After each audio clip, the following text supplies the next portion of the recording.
ৰিজাইনেশ্যন এপছুৰ সভাপতিৰ পৰা ৰিজাইনেশ্যন দিব লাগে, সেইটো মোৰ ফালৰ পৰা দাবী কৰিছে। সকলো বড়ো ৰাইজক নেতৃত্ব দিব পৰা এজন সৎ ব্যক্তিত এপছুৰ প্ৰেচিডেণ্ট পাতিব লাগে বুলি মই অনুৰোধ জনাইছোঁ। এপছু জড়িত আছে, UPPL জড়িত আছে। আজি দীপেন বড়ো ডাঙৰীয়া আমাৰ বড়োসকলৰ ছাত্ৰ সংগঠন, পবিত্ৰ যেটা ছাত্ৰ সংগঠন এপছু, বড়ো নিখিল বড়ো ছাত্ৰ সন্থা, তাৰ সভাপতি হয়।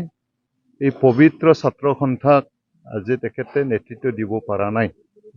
তেখেতে কৈছে এই BTCৰ যিটো এছেম্বলি হল তাত আক্ৰমণ কৰা হৈছে, সেইটো এপছুৱে জড়িত আছে। তাত দেখ আছে এপছুৰ পতাকা উৰি আছিল। যদি এপছু জড়িত নহয়, তদন্ত কৰিব লাগে। যিবিলাক দোষী তেখেতসকলে তদন্ত কৰি ফেলে যি ব্যৱস্থা লাগে ল'ব লাগে। সংগঠনৰ মাজত ডিচিপ্লিন এটা সংগঠন হওক, আজি দীপেন বড়ো ডাঙৰীয়াই নেতৃত্ব দিব পৰা নাই, তেখেতে ফেইলাৰ হৈছে। ইয়াৰ কাৰণে অনুৰোধ কৰিছোঁ মই দীপেন বড়ো এপছুৰ সভাপতিৰ পৰা ৰিজাইনেশ্যন দিব লাগে, সেইটো মোৰ ফালৰ পৰা দাবী কৰিছে। আৰু সৎ এজন ব্যক্তি, ৰাজনীতিৰ লগত জড়িত নথকা, সকলো বড়ো ৰাইজক নেতৃত্ব দিব পৰা এজন সৎ ব্যক্তিত এপছুৰ প্ৰেচিডেণ্ট পাতিব লাগে বুলি মই অনুৰোধ জনাইছোঁ। দীপেন বড়োৰ নেতৃত্বতে হৈছিলে। দীপেন বড়োৰ নেতৃত্বত হ'ব লাগিব, কাৰণ তাত এপছুৰ ফ্লেগ উৰি আছে। আৰু তেখেতে নাজানে বুলি কৈছে। যদি নাজানে, তেখেতে এই ছাত্ৰ সংগঠনত তেখেতে নেতৃত্ব দিব পৰা নাই। আৰু এপছুৰ যিসকল আঞ্চলিক leader, primary leader, district leader, তেখেতসকলে আজি দীপেন বড়োৰ নেতৃত্বক নামানে বুলিহে মই ক'ব বিচাৰিছোঁ। নিৰ্বাচনত জয়লাভ নকৰাৰ খুব এটা আছে নেকি? খুব থাকিবই, কাৰণ তেখেতসকলে আমাৰ হাগ্ৰামা মহিলাই ডাঙৰে সদায় কৈ আছে, যোৱা যিটো চৰকাৰ, এই চৰকাৰে এপছু অফিচত BTCৰ অফিচ নিচিনা ব্যৱহাৰ কৰি পেলাই চৰকাৰ চলাই আছে। গতিকে সেইটো আজি কৰিব পৰা নাই, তাৰ এটা ক্ষোভ আছে। এপছুৰ পতাকাই, এপছুৰ যিটো পতাকা, সেইটোৱে প্ৰমাণ। बुङाखै, नाथाय जोंनि इउथफोरनि, जोंनि ट्राइबेल इउथफोरनि जेखिनि BTC सेक्रेटारियेटआवहाय जोङो एसे ट्राइबेल इउथफोरा BTC सेक्रेटारियेटआव खुदिसानाय हाबाफारि लादों। बेवहाय जों एसे बुफाय बुसि खालामनाय जादोंमोन।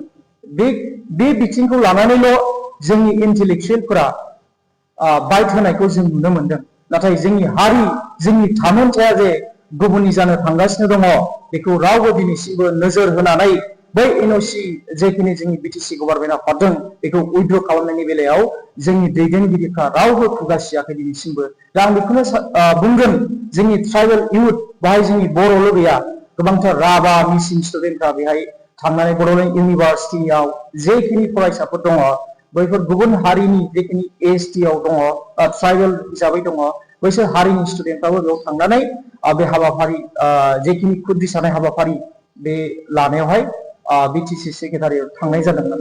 दा बे हाबाफारिया जोंना जोङो मोनसे मोजां हाबाफारिखौनो जों लानानै इउनिभार्सिटिनिफ्राय जोंनि BTC सेक्रेटारियेटसिम जों रिलि खालामनाय जादोंमोन। बे रिलि खालामनायाव जेब्ला थाङै जों थाङो, BTC सेक्रेटारियेट मोनहैबाय, अब्ला जोंनि मेगननि सिगाङावनो जेखिनि पुलिसफोर दङ, बिसोरो गेटखौ मारिनानै होबाय। अब्ला जोंनि थाखाय बे मोनसे रागा जोंनाय जोंनाव फैखागोन। मानो होनोब्ला बे जोंनिनो जायगा, जोंनिनो एरिया, जोंनिनो सेक्रेटारियेट, बेयाव जोंखौ बन्द खालामनानै दोनोब्ला, जोंखौ होबथायोब्ला, जों निश्चय लाइमोनफोरनि गोसोआव रागा जोंनाया फैखागोन। दा बेखौ लानानै जोंनि जेखिनि माखासे लिडारफोर, इन्टेलेक्चुयेलफोर जोंनि लाइमोनफोरनि सायाव माखासे हेंथा बाथ्रा बुंबाय थादों। बेखौहाय बेफोरबायदि बाथ्रा बुङालासे जाहाथे गोरोन्थि जादों, जों बेखौ मिथिगौ, जोंबो बेखौहाय बुंगोन।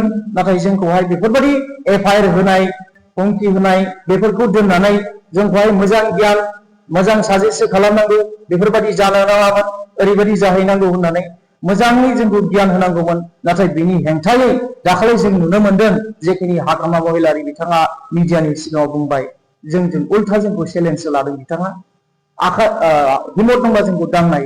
बे सासे दैदेनगिरिनि राव नामा? बे सासे दैदेनगिरिनि राव जानो हाया।